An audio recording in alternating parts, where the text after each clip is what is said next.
Here's your WNEM TV5 news update. Good evening, everyone. I'm Meg McLeod. Here's a look at the stories we're following tonight. We're now learning how many Michiganders have been vaccinated. The organization COVID Act Now is tracking vaccinations across the country along with daily COVID cases and infection rates. The site's data is compiled from the CDC.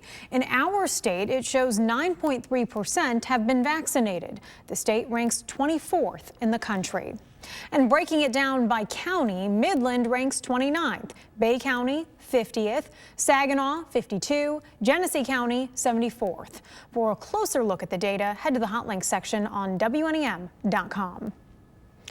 New cases of COVID-19 in Michigan remained under 1,000 once again today, with an additional 12 deaths. That brings the state's overall totals to more than 570,000 cases and deaths to close to 15,000.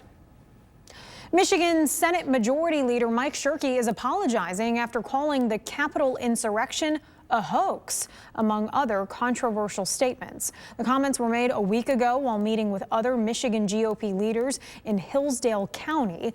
Congressman Dan Kildee called the comments disappointing. In a statement, SHIRKEY says, quote, "I regret the words I chose and I apologize for my insensitive comments."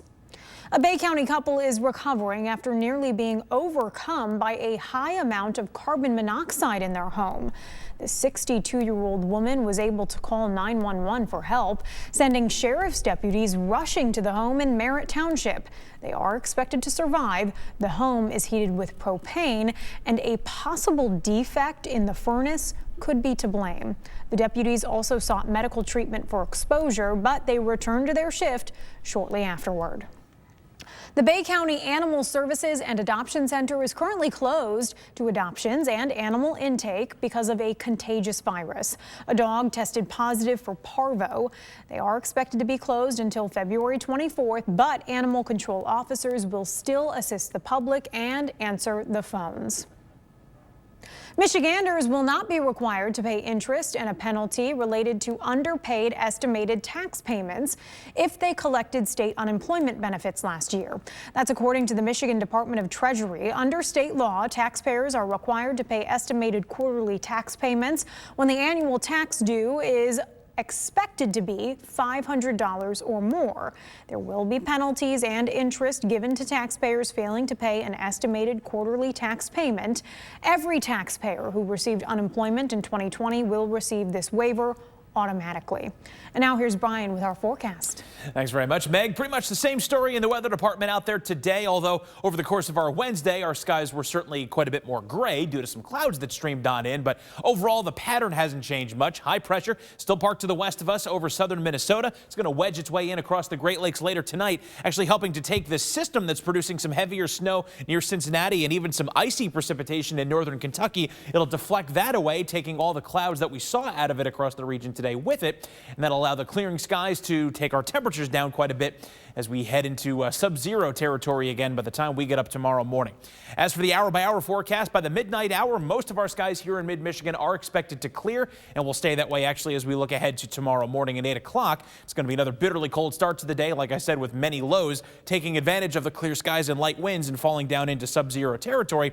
Then as we head toward the midday period, we'll begin to see some clouds stream in from both the west and even the northeast as a little bit more of a northerly breeze comes in off of Lake Huron, possibly sparking off a few flurries in the thumb tomorrow afternoon. We go back to overcast skies by tomorrow evening, and then some lighter snows will begin to break out over the course of tomorrow night, really after midnight and on into the first part of our Friday morning. But for as widespread as that snow is expected to be into the start of Friday, accumulations less than impressive, less than an inch, in fact, region-wide, enough to make for a messy Friday morning commute, but not so much that you should have to do a whole lot of shoveling to get that snow out of the picture. As for tonight, bitterly cold once again, low temp near 2 below in and around the Tri-Cities and Flint, but outlying locations like we saw on Wednesday morning could easily go anywhere between 5 to 10 degrees below zero. Silver linings that the winds will be calm, so wind chills will be kept to a minimum. Back to 19 for tomorrow with the clouds increasing and, just plain cold again.